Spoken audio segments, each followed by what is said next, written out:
Bonjour à toi en ce beau vendredi saint.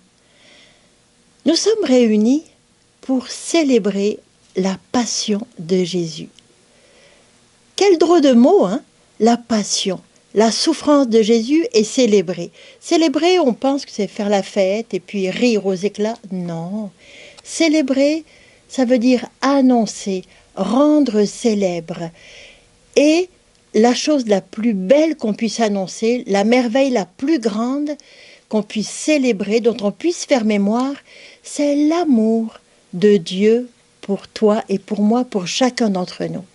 Et je te propose aujourd'hui d'écouter Jésus, le Verbe incarné, qui est venu pour toi, qui est venu pour moi, qui est venu pour nous tous ensemble. Cette parole qui résume la vie de Jésus. Cette parole que tous les évangélistes ont notée, chacun l'un ou l'autre, mais je les rassemble, c'est cette parole du Christ en croix. Et avant de commencer, j'aime te rappeler le psaume 21-22. Mon Dieu, pourquoi m'as-tu abandonné? Pourquoi m'as-tu abandonné? Dans la souffrance, dans la douleur, dans la mort. Il me semble que c'est le cri, notre cri, le cri de l'humanité, de notre humanité. Après le péché originel, toute la douleur, le désespoir, tous les désastres sont dans ce cri vers Dieu que Jésus va reprendre pour nous. C'est pour nous que Jésus est sur la croix et il porte dans ce cri, il porte toutes les douleurs passées, présentes et futures, toutes les peurs, tous les désastres, toutes les désespérances, tous les désespoirs. Mais il porte aussi tous les rêves brisés, mais que lui va reprendre et auxquels il va redonner vie. Alors, la première parole de Jésus, c'est « Père, pardonne-leur ». Son premier mot, c'est « Père, pardonne-leur ». Ils n'ont pas conscience de ce qu'ils font. Dans notre douleur, dans notre peine, dans notre désespoir, nous ne nous rendons pas vraiment compte de l'énormité de notre désastre. Mais Dieu, lui, le sait. Et son premier geste, son premier mouvement, le mouvement de son cœur, c'est un mouvement d'amour. Dieu vient te dire aujourd'hui, je te pardonne, je veux te pardonner. Remets-moi tous tes désespoirs, toutes tes douleurs, toutes tes peurs. Si tu as un crucifix, regarde-le et entends, accueille Jésus qui dit « Père, pardonne-leur ». Père, pardonne-leur.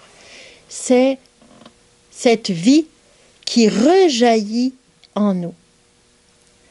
Père, pardonne-leur, et à côté de Jésus, il y a deux larrons, le bon larron puis l'autre. Le bon larron qui dit « Jésus, souviens-toi de moi quand tu seras dans ton paradis. » Et Jésus dit « Aujourd'hui même, aujourd'hui, je me suis incarné pour toi, aujourd'hui, je te prends avec moi. À partir du moment où tu me donnes la main, où tu me fais confiance, où tu m'aimes, tu es déjà au paradis avec moi.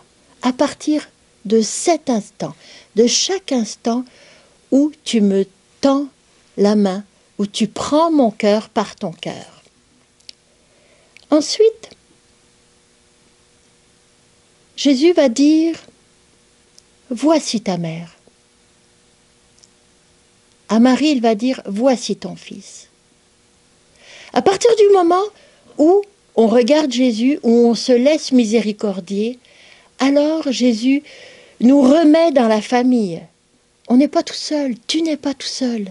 On a une famille à aimer et on a une famille qui est là pour nous aimer. On a un père, on a des frères. Entrons dans la famille. C'est le testament de Jésus. Il veut et il te dit à toi, viens, Entre dans la joie de ton Père, entre dans la famille de ton Père, entre-y de tout ton cœur et accueille une mère et des frères qui veulent t'aimer. Aime-les de tout ton cœur. Jésus va encore dire « J'ai soif. J'ai soif. » Écoute cette parole résonner dans ton cœur et demande à Jésus « De quoi as-tu soif, Jésus? As-tu besoin de mon accueil? As-tu soif de mon regard, de ma présence, de ma tendresse pour mes frères? As-tu soif de mes mains, de mes pieds, de mon intelligence, de mon imagination? As-tu soif de ma présence? As-tu soif de ma vie avec toi? De quoi as-tu soif, Jésus? » Et Jésus te répondra. Puis ensuite, il te répondra non seulement pour toi, mais pour toute l'Église.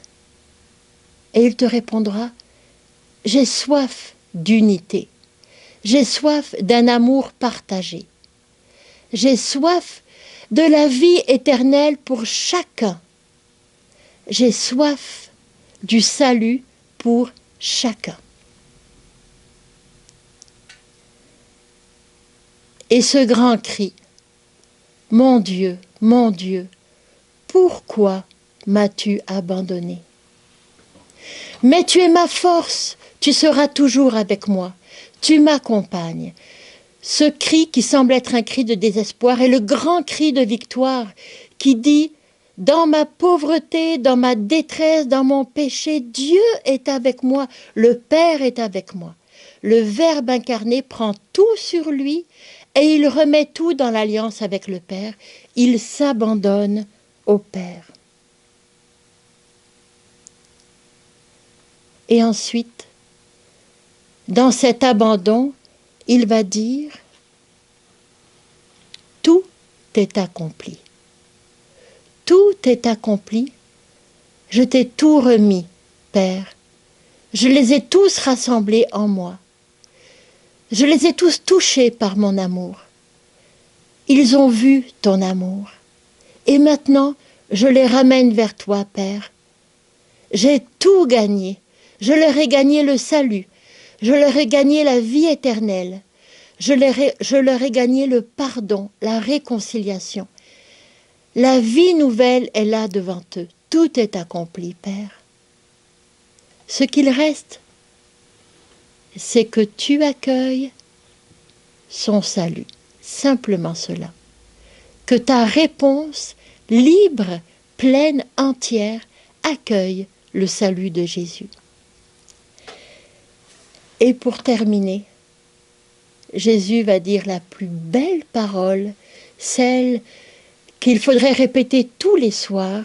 « Père, entre tes mains, je remets mon esprit. » Quelle plus belle parole, en se couchant et en fermant les yeux, de dire « Père, entre tes mains, je remets ma vie et mon esprit. » Et le matin, en ouvrant les yeux, « Père, entre tes mains, dans ton amour, je remets mon esprit et ma vie. » Et au dernier jour, à ton dernier soupir, ce sera le cri encore qui montera de ton cœur, comme celui qui a jailli du cœur de la Vierge Marie et comme celui qui a jailli du cœur de Jésus. C'est pour ça qu'il le dit, pour encore nous entraîner dans cette réponse libre et amoureuse, remplie de confiance. « Père, entre tes mains, je remets mon esprit, avec Jésus, en Jésus et par Jésus. » Contemple le visage de Jésus, contemple Jésus sur la croix et écoute-le te parler à travers ces 7 paroles.